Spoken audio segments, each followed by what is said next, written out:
Reka bentuk aquaponik bahagian 2. Okey, jom kita masuk bahagian 2.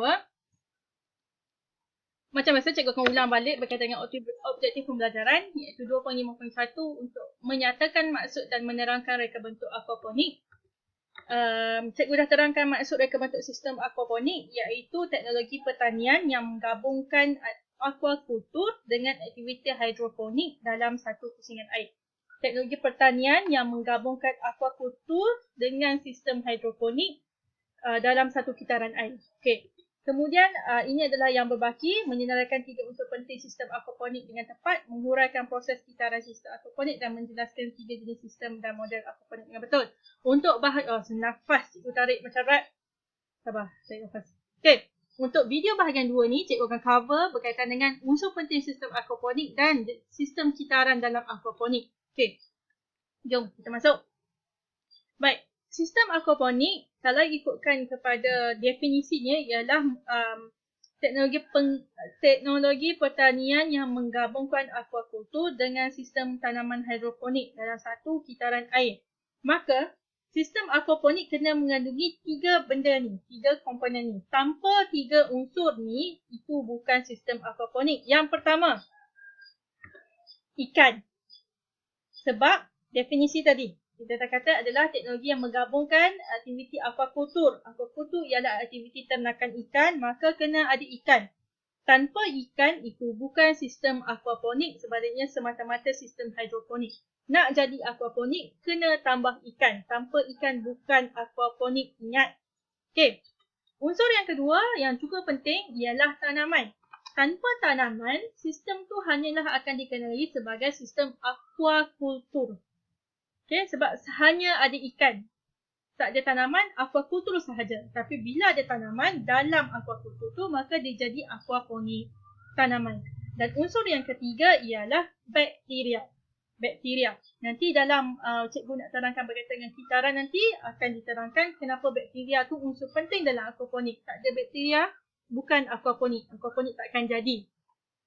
Untuk mudahkan awak untuk mengingati unsur dalam sistem aquaponik, senangnya macam ni. Aquaponik ni sebenarnya, aquaponik, aqua adalah perkataan yang diambil pada aquakultur. Okay, aqua adalah pada perkataan aquakultur yang masuk ternakan ikan, jadi ikan. Ponik pula adalah perkataan diambil daripada perkataan hidroponik, iaitu tanaman dengan menggunakan sistem air. Hydro tu air. Maka digabungkan itulah. Maksudnya aquaponik adalah gabungan ikan gabung dengan tanaman. Dan kena tambah bakteria. So 3 unsur. Ikan, tanaman, bakteria. Sekarang kita akan masuk berkaitan dengan sistem kitaran aquaponik. Bagaimana aquaponik ni boleh berfungsi? Macam mana aquaponik ni terjadi? Berfungsilah. Macam mana aquaponik ni boleh berfungsi?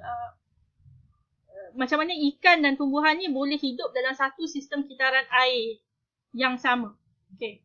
Awak boleh rujuk muka surat 119 untuk penerangan cikgu. Cikgu ni minta maaf laju cakap, tak boleh nak slow. Jadi kalau awak rasa cikgu macam laju sangat ni, boleh tengok muka surat 119 untuk awak baca dengan pace awak sendiri. Okey. Baik, ini gambaran mudah untuk menerangkan bila orang tanya, "Oi, aquaponik tu menatang apa?" Ni lah menatang dia yang mudah untuk diterangkan. Kena ada ikan, bakteria ataupun mikrob, ni bakteria lah, dan tanaman, 3 benda. Okey, macam mana dia berfungsi macam mana ikan dengan tumbuhan tu boleh hidup dalam satu kitaran air. Dia macam ni. Okeylah, nak explain. Okey. Rujuk ke 119. Okey, aquaponik ni ikan dekat bawah lah. Ikan dia akan dekat bawah dan tanaman tu biasanya duduk kat atas ataupun dekat tepi dan sebagainya. Okey. Dia berada dalam satu kitaran air yang sama. Maksudnya, air itulah yang ikan guna, air tu jugalah yang tumbuhan guna. Okey, ikan guna air untuk apa? Dah nama pun ikan, mestilah dia hidup dalam air. Sebab itulah dia guna air. Tak ada air, dia nak hidup macam mana? Tak bernafas. Dia memang haiwan dalam air. So, dia kena guna air. Sampai tu, tumbuhan kenapa dia kena guna air? Tumbuhan guna air. Macam manusia lah, dia nak hidup macam mana kalau tak ada air? Okay, so dalam ikan, dalam aquaponik, ikan dan tumbuhan dia hidup dalam air yang sama. Okey, kita mula dengan ikan. Ikan berenang-renang, ikan makan, ikan lepas makan, biasalah dia akan membuang air. Okey, ikan tu buang air. Berak lah. Ikan tu, dia berak. Keluarkan tahi najis. Keluarkan tahi najis, sisa buangan. So, ikan, dia keluarkan sisa buangan.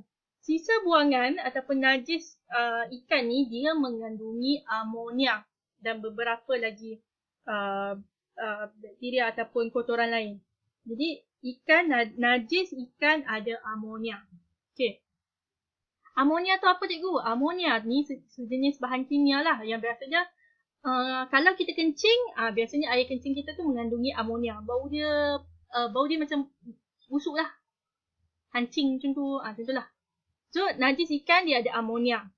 Amonia ni kalau dibiarkan lama-lama terkumpul dalam air, dia boleh menyebabkan ikan tak cukup oksigen untuk hidup.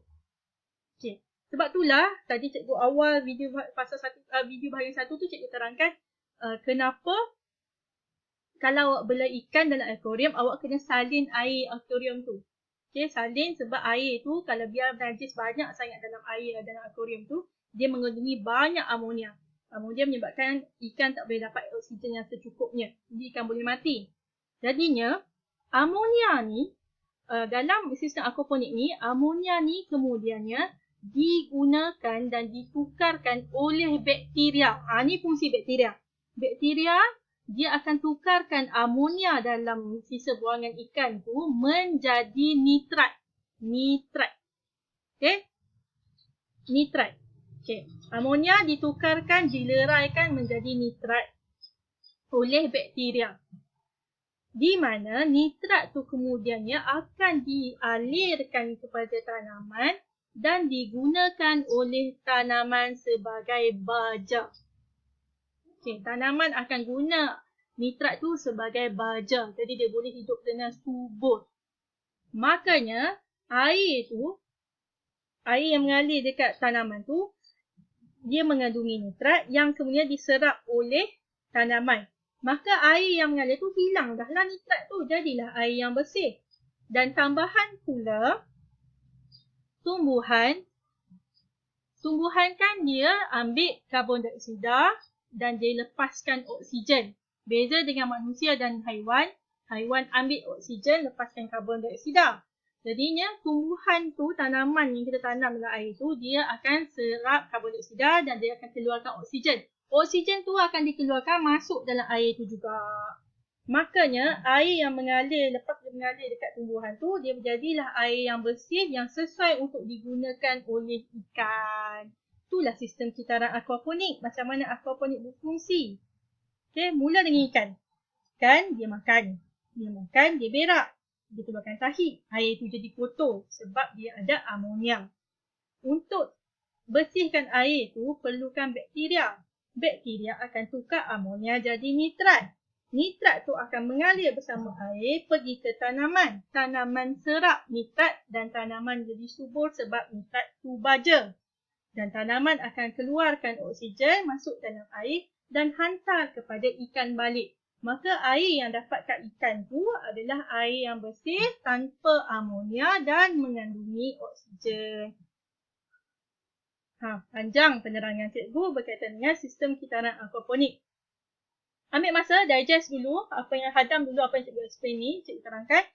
Baca pula muka surat 119 tu untuk awak boleh dapat apa benda cikgu terangkan kalau awak rasa cikgu laju sangat. Kita akan jumpa dekat bahagian 3 untuk cikgu terangkan berkaitan dengan jenis sistem aquaponik dan reka bentuk sistem aquaponik. Jumpa dekat bahagian ketiga. Bye-bye.